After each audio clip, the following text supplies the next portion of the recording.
novo centrão fisiológico emerge no Congresso. Moderno no discurso, antigo na estratégia. É aliado no cargo, mas opositor na prática. Seus nomes ocupam ministérios, mas votam para derrubar o governo. A derrubada do decreto do IOF foi o exemplo mais simbólico. A pauta foi incluída de surpresa por Hugo Mota. Uma manobra que foi vista como traição no Palácio do Planalto.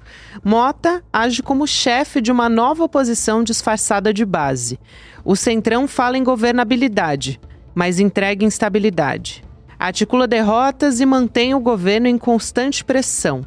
E, ao mesmo tempo, segura privilégios fiscais e trava a agenda social. No governo Bolsonaro, aprovaram rombos bilionários. Agora, cobram austeridade do governo Lula e ditam quais serão os cortes. Usam a máquina pública como instrumento de chantagem e organizam um terreno para 2026. O novo Centrão não tem ideologia, tem projeto de poder. Um projeto que sabota a articulação, esmaga a base e isola o presidente. O que explica a força desse bloco? E como enfrentar um adversário que atua dentro do governo? Terça-feira, 1º de julho de 2025. Se gritar, pega Centrão. Não fica um, meu irmão.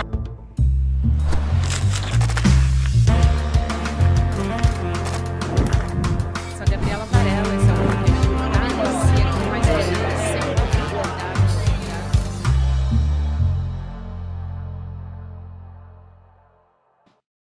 Olá, seja muito bem-vindo, seja muito bem-vinda. Eu sou a Gabriela Varela, esse é o Videocast em Detalhes. E aqui você já sabe, sempre com um convidado, uma convidada, a gente analisa uma temática, uma notícia importante do momento.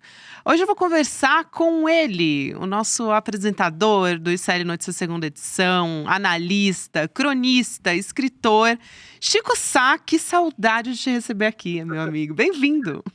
Opa, estamos aí, começando a semana com essa história enrolada de orçamento, meu Deus do céu.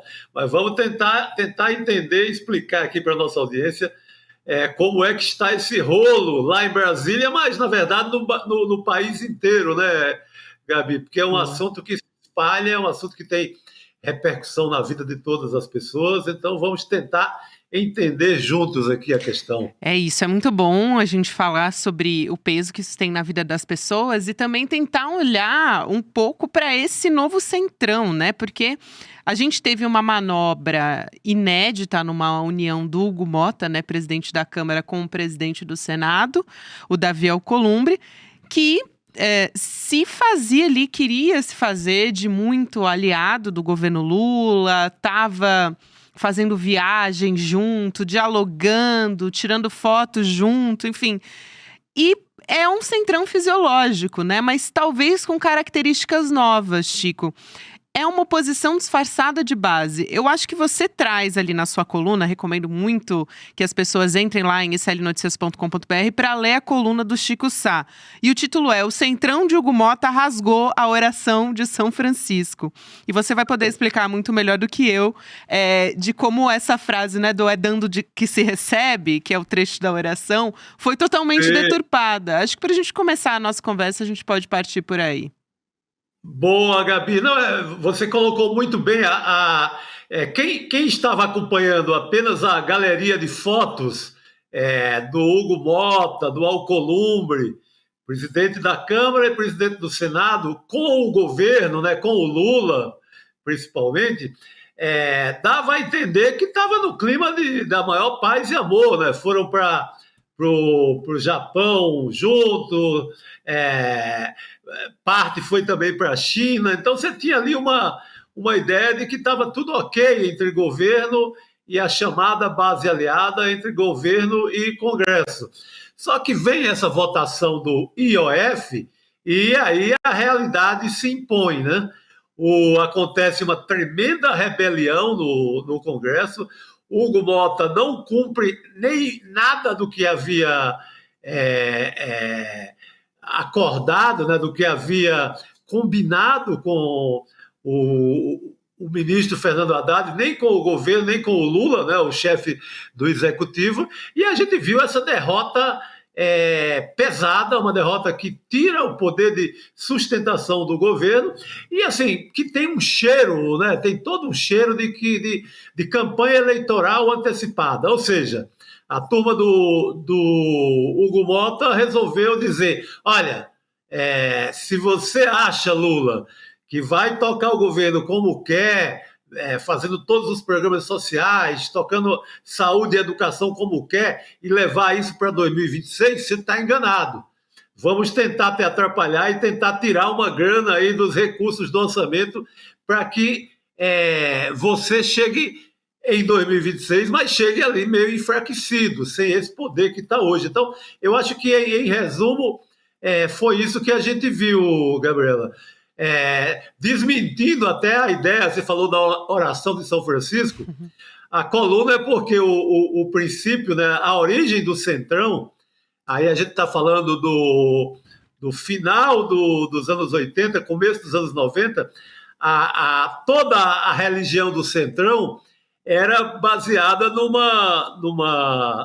na oração de São Francisco, principalmente naquela parte que diz dano que se recebe, ou seja, se o governo libera emendas no Congresso, ele recebe de volta boas votações. Só que essa história valia lá atrás, viu? Lá no tempo no começo, digamos, do Eduardo Cunha. Depois de emendas impositivas, orçamento secreto, adeus. O governo está sofrendo derrota atrás de derrota no Congresso Nacional. Muito bom, Chico. Eu lembrei até o Marcos Nobre, né, que é um excelente cientista político, ele estuda o Centrão há muitos anos. E em 2023 ele fez uma coluna também, escreveu um texto ali analisando lá na revista Piauí, traçando assim, dois centrões diferentes, né? Um que ele chama de Centrão sem medo, que é aquele que não tem receio de ser base de apoio em qualquer governo, seja ele inclusive de extrema direita, porque a gente estava falando de um centrão aliado do governo Bolsonaro, e o outro seria um centrão relutante, que é aquele que tem receio de aderir ao governo de extrema-direita, né? Agora, e até ele chama também de centrão carcará, né? Porque pega, mata e come. Eu acho que a gente tem até, talvez, uma nova formulação de centrão, né? Porque a gente não tem a extrema-direita no poder, mas eles já estão ali tentando se aliar a um bolsonarismo de garfo e faca, que é o Tarcísio de Freitas, e dar rasteira no próprio governo que se aliou. Quer dizer, é uma coisa nova, talvez, que a gente esteja testemunhando, né, Chico? Gabriel, sem dúvida. Eu acho que centrão do fim do mundo, será? O centrão do apocalipse, né? Porque é um centrão que não depende mais, por exemplo, de ter ministérios no governo, pouco importa, tanto que você vê, o centrão tem ministérios e isso não interfere em nada nas votações. Por quê? Porque mudou o modelo. Quando o Eduardo Cunha começa ali com a Dilma enfraquecida a mudar o modelo, depois o Arthur Lira entra com o orçamento secreto, que vem com todas essas novidades de emendas impositivas, emendas PIX, acabou, desmantelou a ideia de que para ter voto, para ajudar o governo, os partidos precisavam de ter ministérios, ocupar cargos. Agora, o Centrão é dono do negócio, né?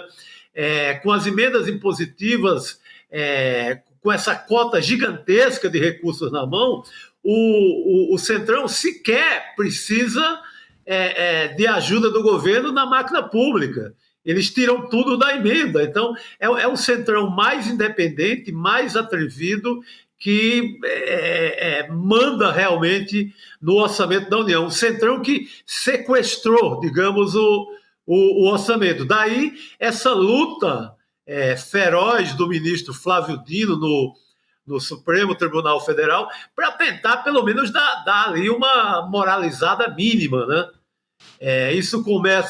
Essa tentativa de moralização começa no ano passado, quando o PSOL entra no Supremo com uma ação para dizer, opa, a farra foi longe demais. Hoje o governo não manda mais, o Poder Executivo não manda mais no orçamento. O orçamento está todo na mão do Centrão no Congresso. Então, a partir do ano passado, o Flávio Dino pega esse caso no STF e tenta, pelo menos, dar uma moralizada mínima na história. Tem enfrentado, né, toda essa fúria e essa fome sem fim do Centrão, mas veremos ainda um grande duelo, uma grande confusão daqui para frente. Com certeza. E aí a gente tem, já que você falou de emendas parlamentares, eu acho que vale a pena dar uma olhada também como é que está o movimento nas redes sociais, que está criticando o Centrão, né? O nosso analista de redes, o Pedro Barciela, que é genial, ele mostrou que no mês de junho, 92% das cerca de 3 milhões de citações ao Congresso foram negativas. E aí ele explica, né? Ele diz, principalmente por medidas impopulares, gastos públicos excessivos, percepção de conivência, alinhamento com interesses de elites econômicas e o mote Congresso inimigo do povo, trazendo, então, uma explicação do próprio Barciela. Tem até uma hashtag, né, Chico? Congresso inimigo do povo, que está circulando. Tem aquele vídeo do Hugo Motta bebendo direto da garrafa de uísque, aí muita gente fez um meme, ele colocando uma tarja como se ele estivesse bebendo das emendas parlamentares. Enfim, isso está rodando muito. Aí, no meio de tudo isso, vai ter uma reunião do Hugo Motta que está marcada. A gente está conversando na segunda-feira à tarde. Está programado para acontecer esse jantar com o João Dória e outros 50 empresários à noite. E que também está queimando muito a imagem do Hugo Motta, né, do próprio Hugo Motta, e também da imagem do Centrão como um todo, né, Chico? Até pode ser por isso que cancelou aquela ida ao STF para falar sobre as emendas parlamentares, né? Ah, sim, tanto o Hugo Motta quanto o Alcolumbre haviam prometido presença, né, naquela reunião do Flávio Dino com entidades, com 30 entidades do Brasil. Ali você tinha entidades jurídicas, entidades que fiscalizam o orçamento, mas eles pularam fora, viram que não estava pegando muito bem esse embate, né? Porque ali eles iam colocar a cara como defensores dessas emendas que normalmente são emendas muito suspeitas, Gabi, normalmente não chegam onde deveriam chegar, ou seja, não beneficia o povo lá na ponta, lá no seu pequeno município. São emendas quase sempre envolvidas com alta cota de corrupção. Então, eles pulam fora da reunião e hoje o Hugo Motta tenta juntar ali o PIB nacional numa rebelião na casa logo do João Dória, né, que sempre foi ali representante da turma do dinheiro aqui em São Paulo, mas o certo é que vai ficando cada vez mais claro as duas turmas dessa briga, né? De um lado você tem o governo tentando fazer valer o seu poder, o governo tentando explicar que está num desespero para fazer uma certa justiça tributária, e de outro você tem essa rebelião do PIB brasileiro, essa rebelião da turma do dinheiro, e logo na casa de quem? Né? Na casa do João Dória, tentando impor mais gastos ao governo. Essa peleja a gente vai acompanhar muito de perto, mas o termômetro dela é o que temos agora em rede social, que é esses 92% de menções negativas à turma do Hugo Motta. O ideal para o governo, o ideal para nós todos seria que essa tendência seguisse, né, esse desgaste do Hugo Motta, esse desgaste do Congresso, que é uma entidade que já não tem lá muita popularidade, né, que não tem muito apoio popular, é sempre muito associado a desmandos com o dinheiro público. Então, a tendência, eu acho que cada vez mais que o Hugo Motta busque esse tipo de interlocutor, como o João Dória, né? Eu acho que tende esse número, esse índice negativo tende a subir. É bom isso, porque a gente consegue também bater essa informação, tanto da impopularidade das redes sociais, como também de doações, por exemplo, né, poupudas doações de empresários para o partido do Hugo Motta, que é o Republicanos. É uma informação que saiu na coluna do Igor Gadelha, lá do Metrópolis, né? Que recebeu essas doações generosas quando o Hugo Motta virou o favorito para assumir a presidência da Câmara. Então, a gente tem, por exemplo, aqui para trazer um pouco do tamanho, né? A gente tem a maior doação de R$300 mil feita por um advogado mineiro, Lauro José Bracarense Filho, no dia 9 de janeiro, quando a eleição do Hugo Motta já era dada como certa. A gente tem também, em segundo lugar, o empresário Carlos Gel Quick, que também é uma figurinha carimbada na lista dos doadores nas últimas eleições no Brasil.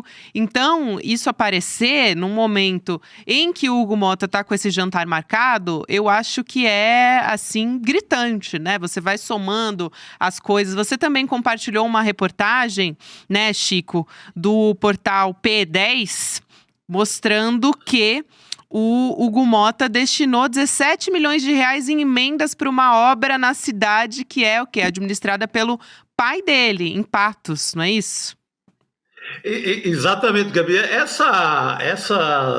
Esse pacote enviado para a cidade dele é só um caso assim mais emblemático, que ele é repetido em quase todos os parlamentares do Centrão, né?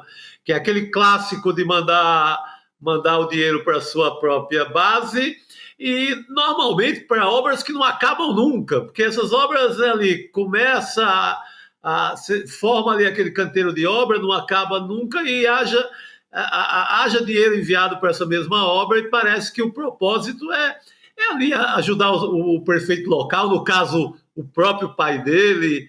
É um dinheiro que o governo não tem nenhum controle, Tribunal de Contas da União perde também o controle, e parece-me assim, uma grana, uma verba que é para apenas sustentar esquemas políticos regionais, que ela não tem um propósito mesmo de fazer benefícios para a população. Daí, quando a gente diz assim que o governo federal perdeu o controle do dinheiro do orçamento, porque essa grana vai para Patos, ou vai para o Amazonas, ou vai aqui para o interior de São Paulo, e você perde totalmente o controle dela. É isso que o Flávio Dino está tentando minimamente ajeitar, né? Não, tudo bem, não quero acabar com todas as emendas, mas pelo menos 10% de transparência não custa nada.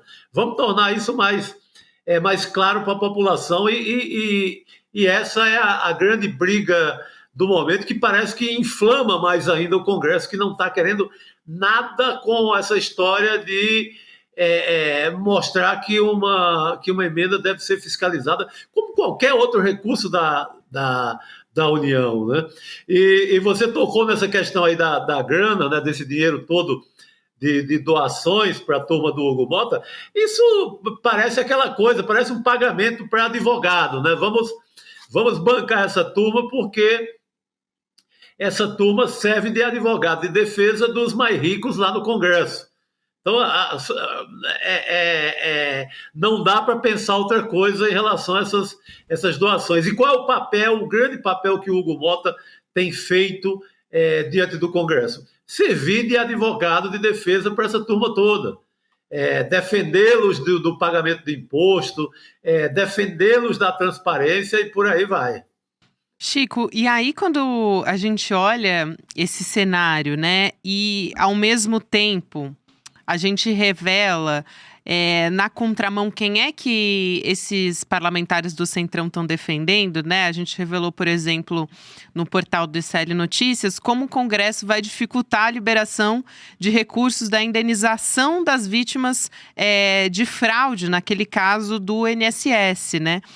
Que não foi o INSS, sempre importante a gente esclarecer isso, né? Mas de pessoas que estavam atuando dentro do INSS. Ao mesmo tempo, foi aprovado o aumento do número de parlamentares, o que vai deixar o gasto ainda maior, né? Mais caro.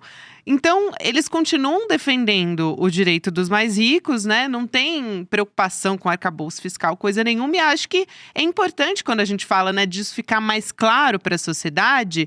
E essas menções negativas também acho que acabam, né, contribuindo com isso, que é de fato as pessoas entenderem o que está em jogo ali, né? Não é não poder falar mal do governo, como muita gente da direita quer fazer crer, né, que é isso. Mas é como o Congresso está atuando das maneiras mais sujas possíveis, né? Exatamente, que aquela ladainha de que estamos pensando no ajuste fiscal, o governo está muito gastador, isso é conversa para boi dormir, né? Não faz o menor sentido. E se o Congresso realmente pensasse nisso, não adotaria essa linha agora de aumentar o número de parlamentares no momento desse e outros tantos gastos, né? Assim, com preocupação zero. A própria ideia dessas emendas é uma gastança maluca, sem nenhum pensamento, sem nenhuma preocupação com ajuste fiscal.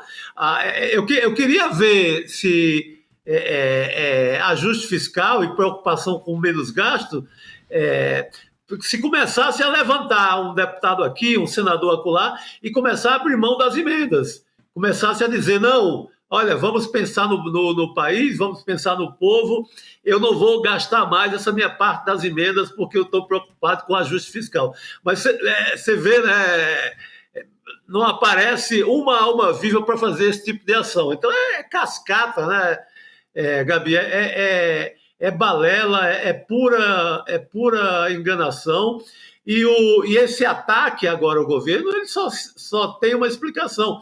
É 2026, é a eleição já no horizonte, é uma tentativa do centrão, da direita, do empresariado, em fazer com que o governo chegue com menos popularidade ainda em 2026. Não tem outra forma de ver essa história de agora. E aí, quando a gente olha para o personagem Hugo Motta, né, aqui no Em Detalhes, a gente fez até um episódio quando ele foi eleito presidente da Câmara, o Guilherme Amado veio aqui contar o histórico político do Hugo Motta e tal. E aí tinha essa descrição, ele é enxergado, né, pelos demais, ou pelo menos era, como alguém muito diferente dos moldes do Arthur Lira, alguém mais educado, experiente na política, apesar da pouca idade, né? Mas, ao mesmo tempo, eu vi algumas pessoas alertando, olha, o Hugo Motta vai ser muito pior do que o Arthur Lira. Você lembra, né, Chico? A gente teve essa conversa no N2 sim, também, sim. né? Como é que foi essa virada, assim? Porque o próprio governo não soube até o último minuto que isso ia acontecer, né? Que ia tomar essa rasteira no caso do IOF. Então, como é que ele foi de supostamente essa imagem de bom menino e tal para inimigo do povo, como tá sendo carimbado agora, né? Pois é, Gabi, não, ele tem todo esse jeitinho dele, meio almofadinha, né? Ele difere um pouco do Arthur Lira na questão da imagem. O Arthur Lira passava aquela ideia de alguém mais truculento, mais ali dentro do universo dos coronéis da política e tal, e ele chega com esse jeito meio sonso, falando mais baixo, aparentemente mais bem educado, ali com outra forma de fazer política, mas se revela muito mais perigoso. Não é um cumpridor de acordo, né? Isso na política, isso é muito sério. Ele tinha fechado o acordo com o Haddad, o acordo com o Lula, e aparece assim na véspera da votação em rede social, anunciando a pauta do Congresso, a votação dessa medida do IOF, em rede social, na véspera do acontecimento, então provando que é sorrateiro, que ali que é mais perigoso do ponto de vista de transparência nas suas ações. Sim. Quando o Haddad fala que foi surpreendido, não é exagero, ele realmente não sabia o que estava acontecendo. Ele tinha vindo do acordo com o Hugo Motta de que a medida do governo de arrecadação do IOF passaria a valer e salvaria o governo nesse momento. que nada, o cara na surdina ele se junta a esse mesmo povo que estará no jantar na casa do João Dória e dá a maior rasteira do governo Lula. Esse terceiro governo Lula acho que não levou nem uma rasteira desse tamanho, nem do Arthur Lira. Então, ele se revela um presidente da Câmara que não cumpre acordo. Vai ser difícil a relação daqui para frente, exatamente por isso, porque o Lula talvez não confie mais em nenhum acordo feito com o Hugo Mota. Isso vai ser o tom daqui para frente, eu acredito. É verdade, Chico. Tem até uma matéria na Folha de São Paulo dizendo que o Lula está disposto a travar essa disputa mesmo, assim, que já orientou, já encorajou os ministros, né, os aliados dele a expor que tem, sim, várias questões ali com o Centrão. Depois do que aconteceu, está escancarado, né? Não tem mais como colocar panos quentes, porque foi o Centrão que decidiu romper com o governo dessa maneira. Então, acho que não teve muita saída também. Mesmo o Lula, que tem esse perfil conciliador, historicamente, agora, o que se diz ali nessa matéria da Folha, né, da Kátia Seabra, é que, de fato, o Lula está encorajando a orientação, assim, para argumentar que esses parlamentares, né, da direita, do Centrão, estão resistindo a fazer justiça tributária no Brasil, né? Colocar uma lupa mesmo na situação. Exatamente. Eu acho que o Lula aposta que essa tese do governo tenha mais aceitação popular, que a população comece a compreender o que está em jogo. E eu acredito que coisas como esse jantar dos milionários na casa do João Dória, né, ex-prefeito de São Paulo, ex-governador de São Paulo, ex-aliado do Bolsonaro, na famosa dobradinha do Bolsodória, eu acho que o Lula aposta que as coisas fiquem bem definidas, de quem está do lado dos super ricos e quem está do lado do povo, e ele possa, aos poucos, ganhar essa briga no Congresso. É uma peleja muito difícil, né, numericamente, que você pega, o governo tem ao lado dele, nas votações, pouco mais do que uma centena de deputados, não passa disso. Mas eu acredito que o momento é favorável ao governo na opinião pública. Eu acho que essas imagens que vão começar a sair desses jantares, como o da casa do Dória, podem ajudar muito bem o governo Lula nessa história, de mostrar qual o papel do Hugo Mota nesse momento, que não passa de um papel de advogado dos super ricos. Isso o Lula vai precisar muito desse apoio popular para poder ganhar minimamente essa briga. Só o barulho não vai, só o barulho de rede social acaba não garantindo também. Então vamos ver como é que a população vai assimilando essas imagens, né? Eu aposto muito nessas fotos, por exemplo, de um jantar do Hugo Mota com esses super ricos. É o tipo de imagem, pública que tem muita força na população. Tomara que vingue e deixe cada vez mais explícito quem está de cada lado nessa história, Gabi. Isso vai ser super importante. Chico, um prazer te receber aqui, meu amigo. A gente tá junto todos os dias, mas aqui essa dobradinha no Em Detalhes também foi maravilhoso, que a gente tem mais tempo para conversar. Valeu, querido. Obrigada. Opa, não, foi legal. É um assunto muito... Esse assunto é um grande assunto, né? Porque o que está em jogo aqui é o bolo da grana do orçamento. Isso aí. Não é? O povo tem que começar a perceber o que está em jogo com o que gastar no Brasil. Vai continuar mandando as emendas lá sem transparência nenhuma, ou vai colocar esse dinheiro em educação, em saúde, em Bolsa Família, em programas sociais? Essa é a grande disputa no momento, Gabi. É isso aí, Chico. Um beijão e até uma próxima. Seja sempre bem-vindo aqui. Beijo, querida. Tamo lá. Nos vemos no ICL2. Valeu, tamo junto, querido. Tchau.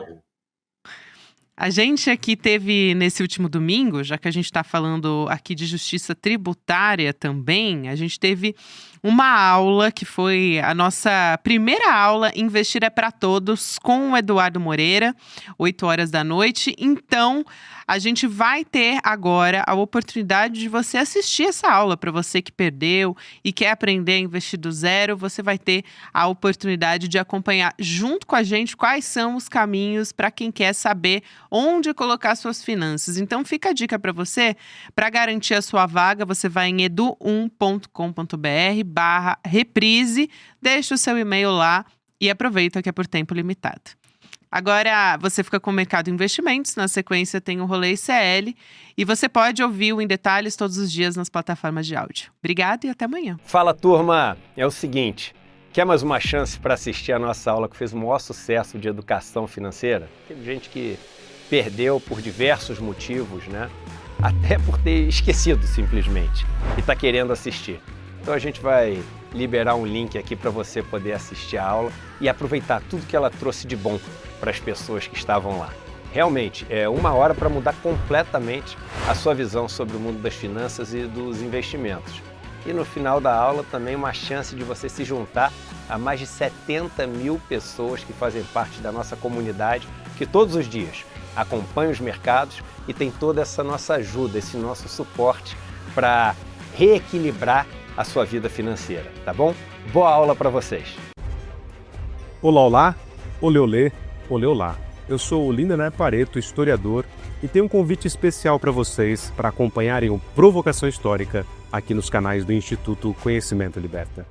Toda quarta-feira, às 7 da noite, logo após o ICL Notícias segunda edição, convidados e convidadas que ajudam a gente a pensar o passado, a criticar o presente e a projetar alternativas de futuro para um Brasil diferente, para um mundo diferente. E se no cotidiano dificílimo do trabalho você perdeu o episódio inédito, não se preocupe, você pode assistir também toda quinta-feira a reprise, logo após o Rolê ICL, ao 12h30. Venha para o Provocação Histórica.